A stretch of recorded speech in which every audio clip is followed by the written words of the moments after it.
Fellow countrymen and women, I'm here to address you once again in the course of our nation's history. I'm here to address Nigerians, especially on my brother and friend, the former governor of Anambra State and the former vice presidential candidate of our political party, Peter Obi. Peter Obi is one of the finest Nigerians who is intellectually mobile and administratively sagacious. He's a great Nigerian, and by the grace of God, he has the potential of being a great president in the nearest future. I celebrate you, Peter Obi, and I celebrate your movement for a new Nigeria. I celebrate your conscientization of the Nigerian youth and public on governance and building a new Nigeria. But I want to advise that your time is not now, because you will have to wait for your time. I've listened to your postulations, I've listened to your arguments, I've listened to your deliveries, I've listened to your campaigns, and I can say that 90% of your campaign is dwelling on reducing the cost of governance. I mean, most of your campaigns is around cutting the cost of governance. And I want to tell you that the problem of this country is beyond just cutting the cost of governance. The problem of this country is beyond reducing the cost of governance. I'm not saying that is deceptive, I'm not saying it's pretentious, but I'm telling you that it is less than 1% of our national problem. Beyond cutting the cost of governance, and I want to say that cutting the cost of governance, you don't need to be a president to cut the cost of governance. If you have a very effective Minister of Finance, you have a very effective Minister of Budget and Planning, you have a very effective CBN governor, you can cut governance. You have a very effective chairman of the economic team. You can cut governance with the cooperation of a president.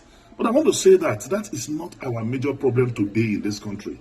What we need today in Nigeria is to unify this country. Nigeria has never been this divided in our national history. Not even during the Civil War are we this divided. There is no trust between the North and the South. There's no trust between the East and the North. There's no trust between the West and the South and the Southeast. So we need one character who have the capacity and capability to unite us together as a nation first, because we need to first believe in ourselves as people. We need to believe in our unity. We need to believe in our togetherness even before we can make progress, because without unity there can be no peace, and without peace there can be no development. So first, we need a unifier. Who can unify this country? Today I want to ask sincerely Peter Obi and his supporters, can Peter Obi be trusted by a typical Katsina man or somebody from the northern part of this country? Can he be trusted as an Igbo man by Middle Belters, by core northerners? The answer, in every sincerity of purpose, of heart and commitment, is no. So we need one Nigeria who is going to be trusted by every part of this country, who the North will believe in, who the South will believe in. And that person, without blinking my eyes, is Atiku Abubakar, who, when it was dangerous for any leader to talk about the issue of devolution of powers, when it was dangerous for any leader to talk about the issue of restructuring, he did, with every boldness in him. Today, Atiku Abubakar married a Yoruba man, have Yoruba sons. Atiku Abubakar married Igbo woman, he has Igbo children. Atiku Abubakar married Hausa woman, he has Hausa children. Married a Fulani woman, he has Fulani children. He's a pan-Nigerian, he's a true Nigerian man. Only him, among those who are candidates of presidential, who are candidates of any political party today, seeking for the presidency of this country, have the capacity and potential to bring us together as a nation. So I want to say, it is time for us to think. I encourage the crusade, the movement started by Peter Obi to continue. Move from campus to campus, move from community to community, move from one progressive group and organization from this country to another, to campaign for the new Nigeria that is to come, and be part of the movement of Atiku Abubakar to rebuild, to restructure, to reorganize, and reboot Nigeria as a country. We must speak the truth, and the truth is the truth.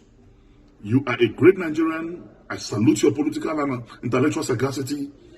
You are one Nigerian that I know. Tomorrow, there's a space for you.